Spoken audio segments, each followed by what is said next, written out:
o controle suficiente e as criações de oportunidades de gol suficientes para vencer as partidas. É por isso que eu sempre tenho levado mais elogios do que críticas ao trabalho do Dorival Júnior, porque aí entra a responsabilidade dos atos de cada um. Contra o Flamengo, foram 5 oportunidades de gol claras, 5 oportunidades claras de gol no primeiro tempo. E o Corinthians conseguiu não converter nenhuma, incluindo aquele pênalti ridículo do Yuri Alberto. Aí o time não ganha o jogo, o Dorival. Não é, meu. Ele pode ter errado uma coisa aqui ou ali, como, por exemplo, a saída do Guinegão, que eu critiquei, mas são críticas pontuais, a gente não vai concordar com tudo. Agora, imputar a responsabilidade destes resultados nas costas do Dorival, isso aí eu discordo, assim, completamente. Não sei o que você pensa, manda aqui nos comentários, mas eu discordo completamente. Ele tem responsabilidade? Tem. Daí para jogar a culpa nele, ou até para os mais exagerados, histéricos, pedir a demissão dele, aí para mim beira loucura. Na minha opinião, você pode concordar ou discordar, mas para mim beira loucura. O Corinthians hoje no primeiro tempo, e o Corinthians precisou fazer rodízio. O Corinthians não consegue emendar uma sequência com o time, repetição de escalação. Isso tem a ver com condição física dos jogadores. Fato. O Dorival não vai colocar um cara se o cara não tem condição. E essa condição de jogo é dita pelo jogador, é dita pelo exame que é feito, é dita pela avaliação dos desgastes, é assim que rola. Se o Dorival não colocou porque tem algum problema de desgaste, é porque tem. Agora, é muito problema, né? Esse elenco, de fato, me parece um elenco frágil.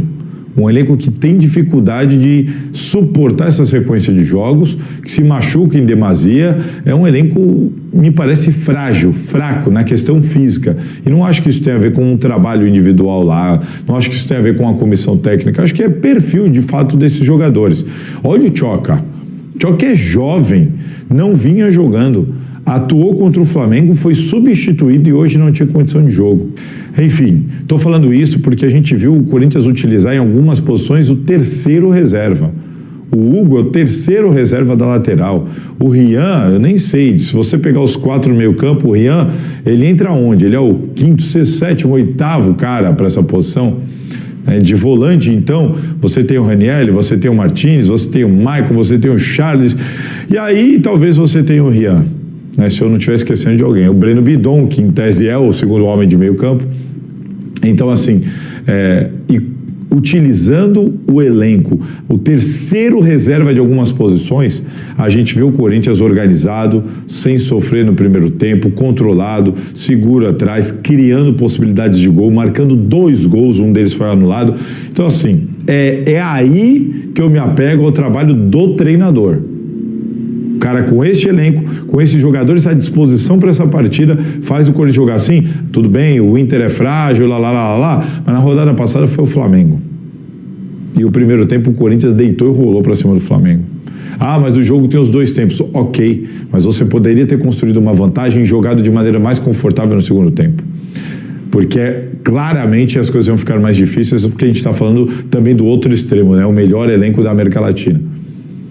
Só que tem sido assim com frequência. Como o Corinthians, por exemplo, na Copa do Brasil, se comportou contra o Palmeiras nos 2 jogos. Então, o trabalho do Dorival, para mim, é muito bom.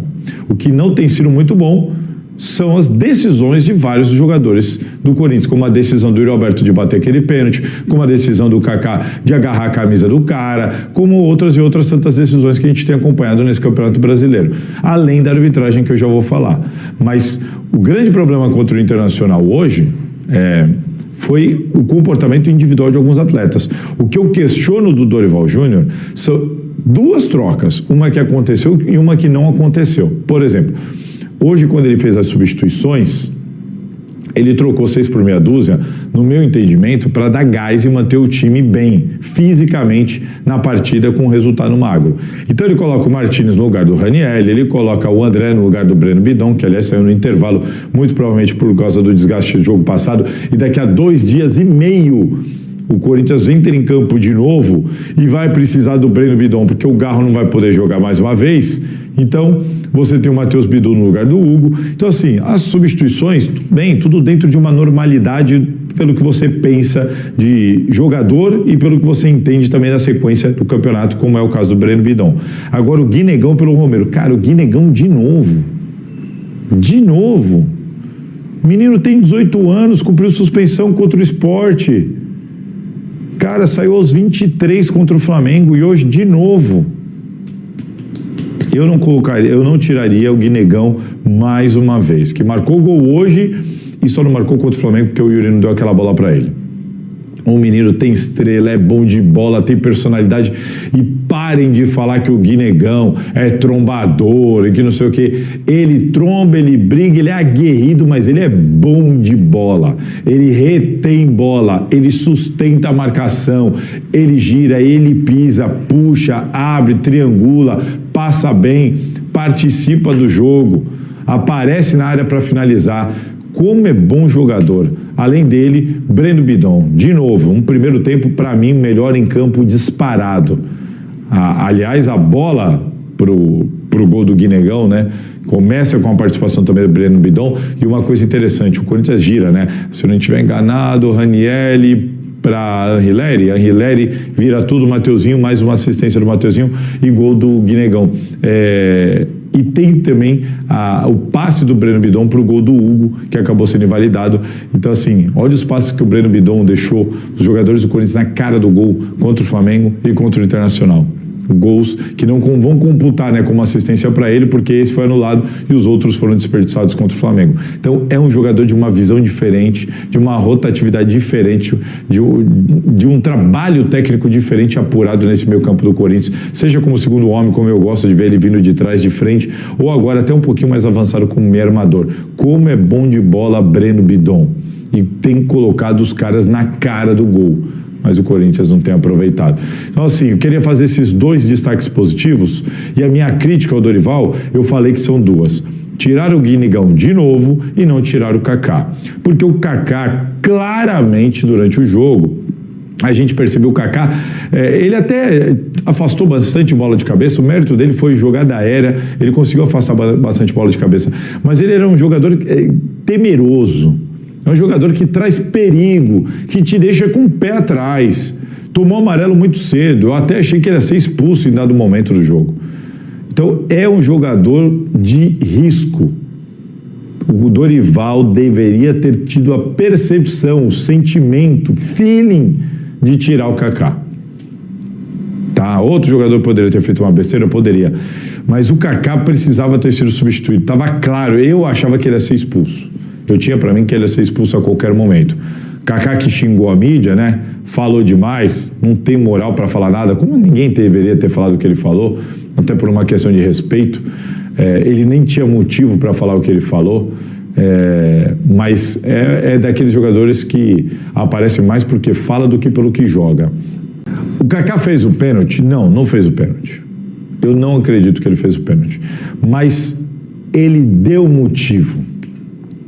Eu não tenho nenhuma dúvida que vários árbitros no Brasil dariam esse pênalti. Ele tem que entender onde ele está jogando. Aqui no Campeonato Brasileiro, o cara meter a mão nas costas do adversário e agarrar igual ele fez é motivo para vários árbitros darem o pênalti. Eu não concordo, eu não daria, para mim não tem um pênalti, para mim a arbitragem errou.